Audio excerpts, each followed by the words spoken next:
dalam page kita dalam Facebook tekan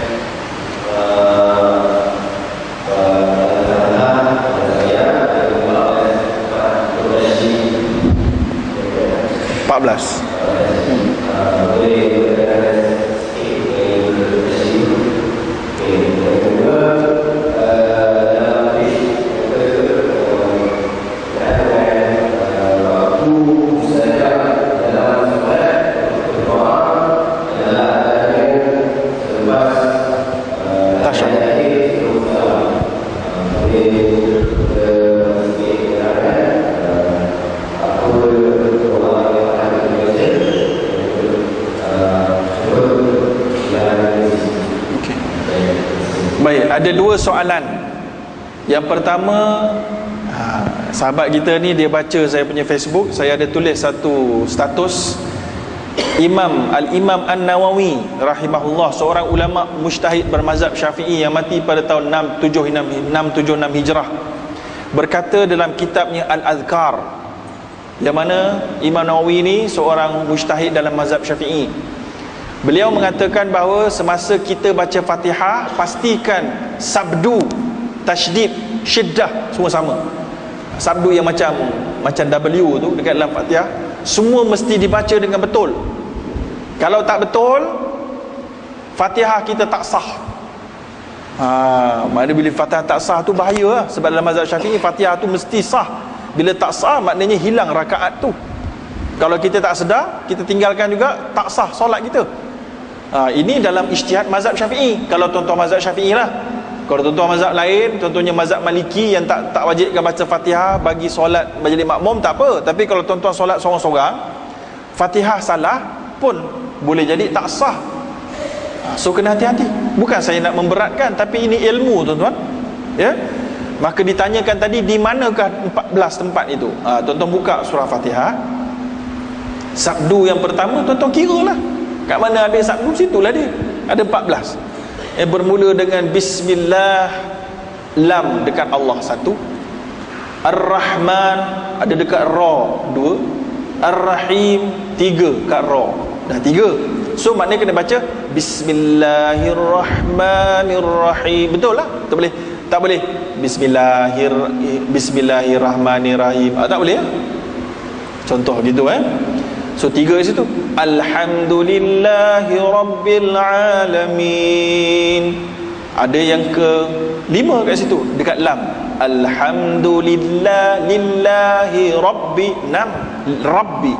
Tak boleh Rabbil Alamin. Salah.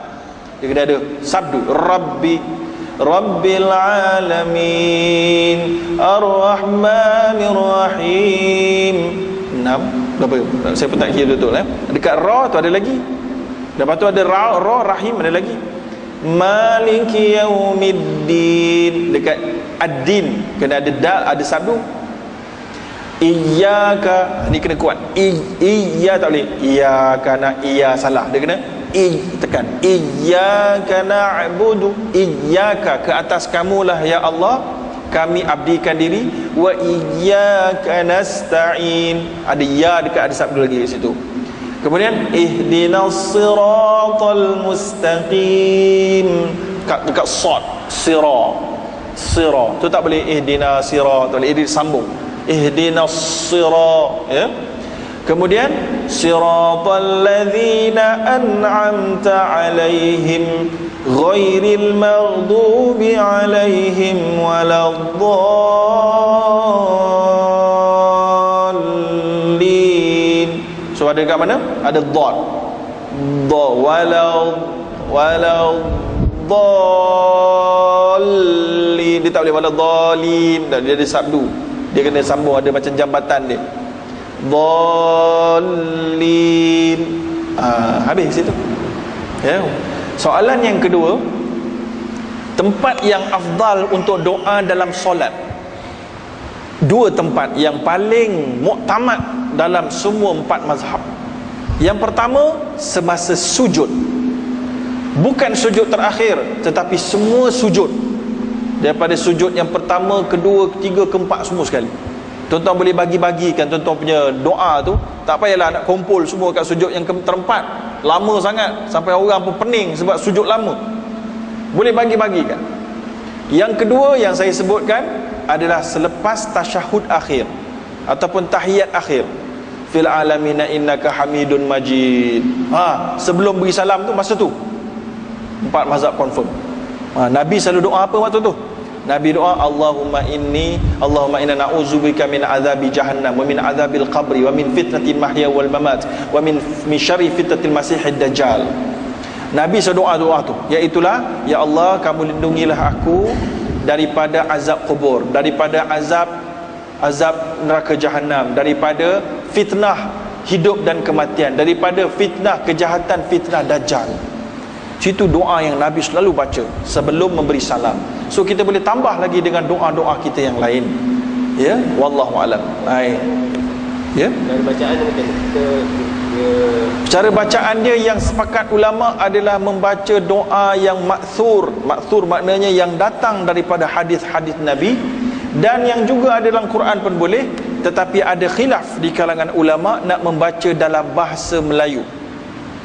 Sebahagian kecil ulama mengatakan boleh membaca dengan lafaz dalam bahasa Melayu, sebahagian besar tidak mengomen, sebahagian lagi ada yang mengatakan dalam hati, ya. Tapi itu panjang ceritanya. Tapi nak play safe, baca yang dalam bahasa Arab. Tapi ada orang kata bahasa Arab, saya nak minta naik gaji, nak cakap macam mana ustaz dalam bahasa Arab? Yang itu kalau tak reti lepas solat pun waktu yang afdal juga. Lepas habis beri salam doa, waktu tu pun afdal. Doa-doa yang spesifik yang terlampau personal tu lepas solat lah. Dah tak boleh nak bahasa Arab, macam mana? Siapa-siapa ustaz yang boleh terjemah bahasa Arab ke bahasa Arab, boleh menurut majoriti ulama. Wallahu alam. Itu saja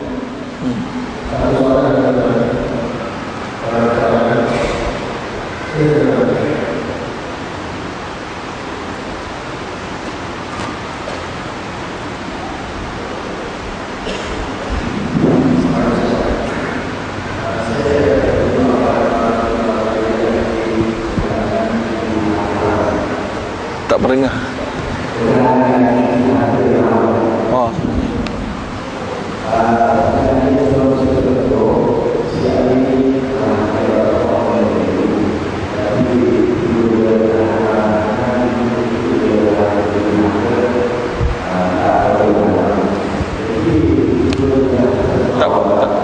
Tak pakai. Cuba tengok.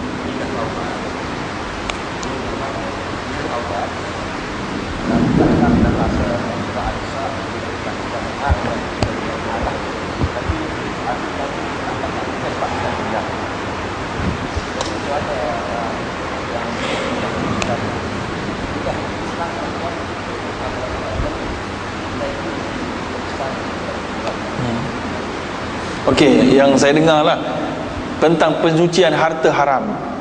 Allah kata wa in tubtum falakum ru'usu amwalikum la tazlimuna wa la tudlamun. Kalau kamu bertaubat, pokok kamu punya, tapi riba-riba kamu kena selesaikan. Ini adalah selesaikannya itu dengan cara bagi fakir miskin. Tapi jangan pula masa bagi tu fakir miskin, ini riba tau, riba ni. Jangan, dia riba pada kita je, pada dia yang ambil tak ada masalah. Ya? Kemudian ditanyakan tadi, saya dengar-dengar, kalaulah kita ada ambil harta haram yang milik orang lain, curi ataupun begitulah pecah amanah, kita nak pulang balik, itu cara dia pulang balik. Itu bukan cara taubat dia, bukan hanya sujud depan Allah nangis-nangis, bukan, tak cukup. Kalau ambil hak orang lain, kita kena sujud depan Allah, ya, dan kemudian kena pulang balik duit tu, harta tu. Mungkin yang saya faham tadi, macam mana nak pulang balik sedangkan orang tu dah meninggal? Senang saja, bagi pada waris dia. Nilai harta adalah nilai harta adalah, kalau harta tu adalah emas, contohnya contoh 50,000.